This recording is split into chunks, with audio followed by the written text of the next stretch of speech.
Hamas தலைவர் இஸ்மாயில் ஹனியா கொல்லப்பட்டார் என்று ஈரான் ஊடகங்கள் தகவல் தெரிவித்திருக்கின்றன. அண்மை செய்தியை பார்க்கிறோம். அவர்களோடு இணைத்திருக்கிறார் செய்தியாளர் நிரஞ்சன். நிரஞ்சன், ஹமாஸ் இயக்க தலைவர் தாக்குதலில் உயிரிழந்திருப்பதாக சொல்லப்பட்டிருக்கிறது. விவரம் என்ன? காசா பகுதியில் தவிர்க்க முடியாத ஒரு தலைவர், அந்த பகுதி மக்களுக்கான ஒரு தன்னிகர் அல்லாத தலைவராக பார்க்கப்பட்டவர் இஸ்மாயில் ஹனியா.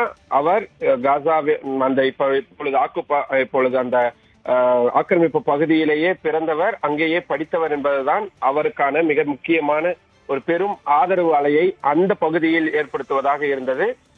தற்பொழுது காசா பகுதியில் இஸ்ரேல் நடத்தி வரக்கூடிய தாக்குதலை முடிந்தவரை பல்வேறு வகைகளில் தடுப்பதிலும் அவர் மிக தீவிரமாக ஈடுபட்டு வந்த நிலையில் அவர் தற்பொழுது தெஹ்ரானில் உள்ள அவரது வீட்டில் நடத்தப்பட்ட தாக்குதலில் கொல்லப்பட்டிருக்கிறார் என்ற செய்தியினை உறுதிப்படுத்தியிருக்கிறது.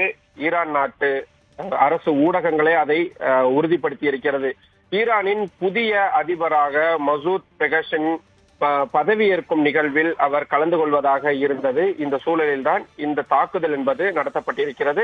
இந்த தாக்குதலில் அவருடன் இருந்த பாதுகாவலர்களும் உயிரிழந்திருக்கிறார்கள் என்ற தகவலும் உறுதிப்படுத்தப்பட்டிருக்கின்றது. இந்த விஷயம் என்பது எப்படி நடந்தது, என்ன மாதிரியான தாக்குதல், எப்பொழுது அவர் கொல்லப்பட்டார் போன்ற விவரங்கள் எல்லாம் இதுவரை தெளிவாக குறிப்பிடப்படவில்லை. ஆனால் புதன்கிழமை அதிகாலையில் நடத்தப்பட்ட தாக்குதலில் தான் இந்த படுகொலை என்பது நடந்திருப்பதாக ஊடகங்கள், ஈரான் நாட்டு ஊடகங்கள் அதிகாரப்பூர்வமாகவே செய்தி வெளியிட்டிருப்பதை பார்க்க முடிகின்றது. அரபு நாடுகள் மத்தியில் ஒரு பதற்றத்தை ஏற்படுத்தும் வகையிலான ஒரு மரணமாக இதனை நாம் பார்க்க வேண்டியதாகவும் இருக்கின்றது. தொடர்ந்து ஈரானின் பல்வேறு முக்கிய அரசியல் நிகழ்வுகளிலும் கலந்து கொள்வதற்காக இருந்தார் ஹனியா. இந்த சமயத்தில் தான் அவர் தற்பொழுது கொல்லப்பட்டிருக்கின்றார். அந்த பூகோள ரீதியில் அந்த பகுதியில் இந்த படுகொலை என்பது பெரும் தாக்கத்தை ஏற்படுத்தும் என்றே எதிர்பார்க்கப்படுகின்றது.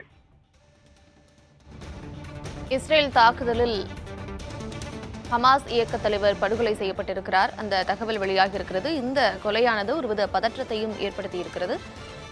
விவரங்களை வழங்கியமைக்கு நன்றி நிரஞ்சன்.